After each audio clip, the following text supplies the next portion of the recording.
What's up, fam? The Rev Gens. It's Nick here. I'm going to go over a little bit about the M.A.N sales system. What does that mean exactly? So that means we're going to maneuver, we're going to adapt, and we're going to negotiate.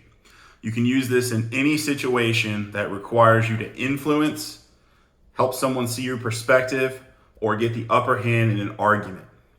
All these things go hand in hand, but mainly we want to focus on being successful in our sales career. First things first, normally when you get an objection or you're doing your sales pitch, all of these ideas are going to be flowing out of you and you're going to be trying to give perspective to the person you're talking to. You want them to see things your way so that they'll make a decision that's in your favor.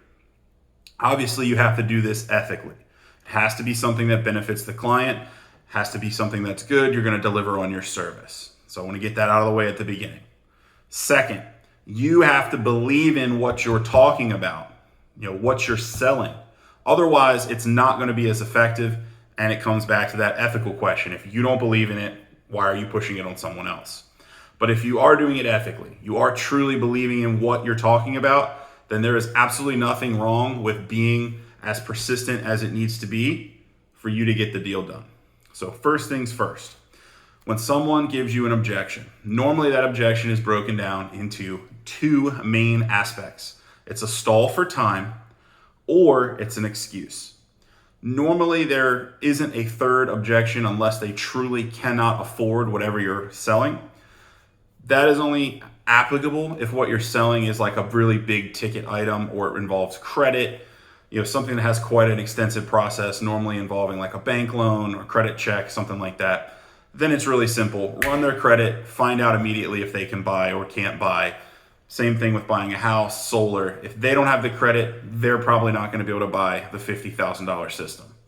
That is completely reasonable. If you're selling something that's sub $10,000 or like on a monthly payment type situation, then even affordability really isn't an excuse.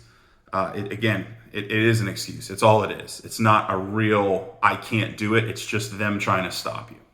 So first things first, we want to maneuver. Maneuvering simply means positioning ourselves in a place that we can be successful.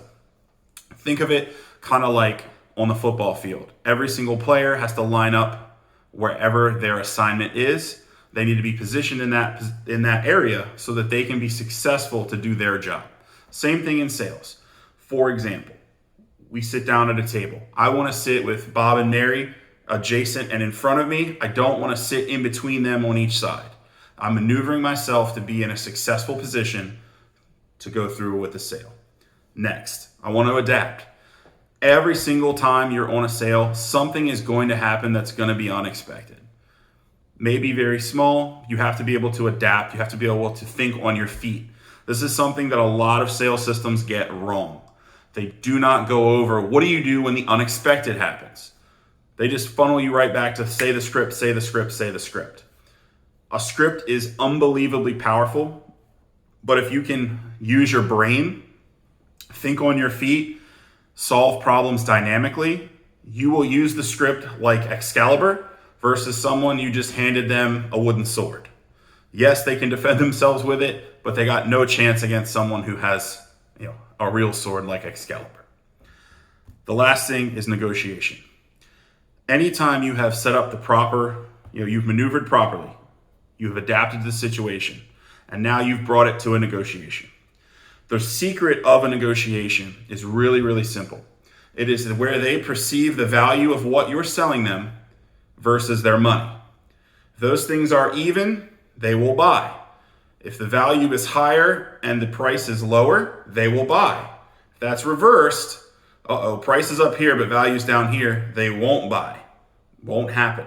So you got to at least beat them halfway, if not above.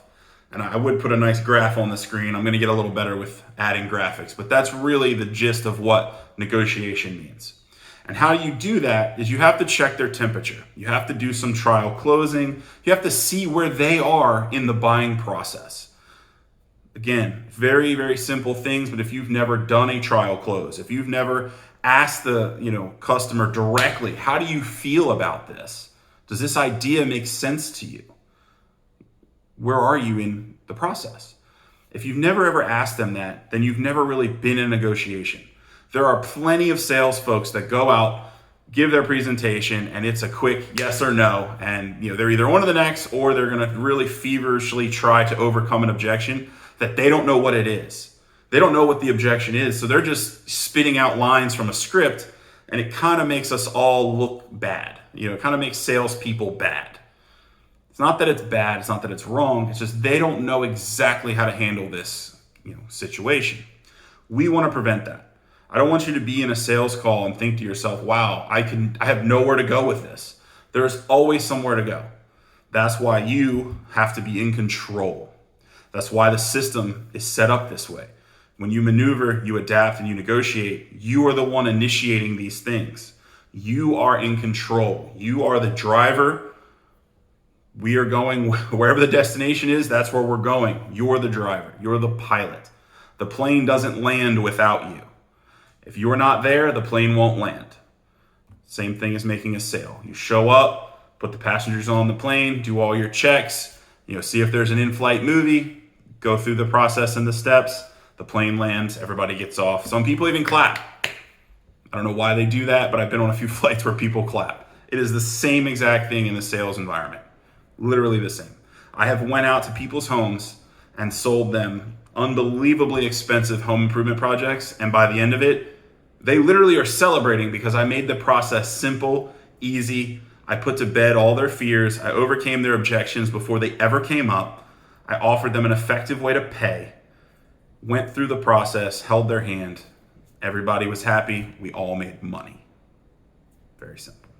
That's what the M.A.N system is about. And that will work for any sale at all. Because essentially every sale will have the same group of components. We want to make sure that we are staying within basically ourselves. You don't want to get out on a tangent. You don't want to get away from the point. You're not going out to people's houses or talking to them on the phone to just, shoot the bull. You want to get to the point, and you want to do it effectively so that you can figure out, is this person going to buy? What are they going to buy? And for how much? Period. That's all it is. We're just sorting them out.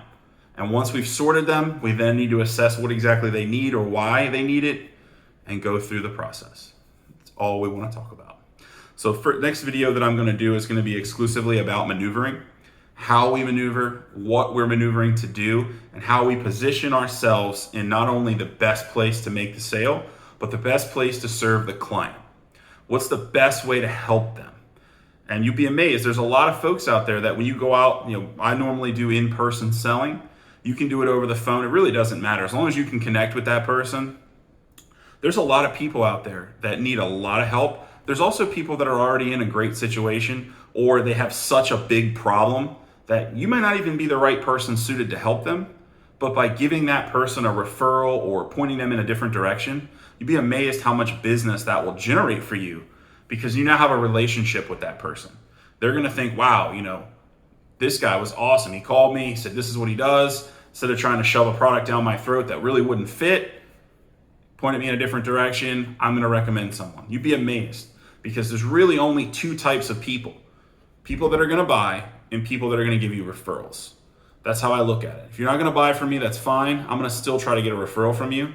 If you do buy from me, even better, I'm still going to try to get a referral from you, because everybody knows somebody. Even if they aren't your ideal client, chances are good they probably know your ideal client. So get out there and get selling, Rev Gens. It's very important, especially for your life.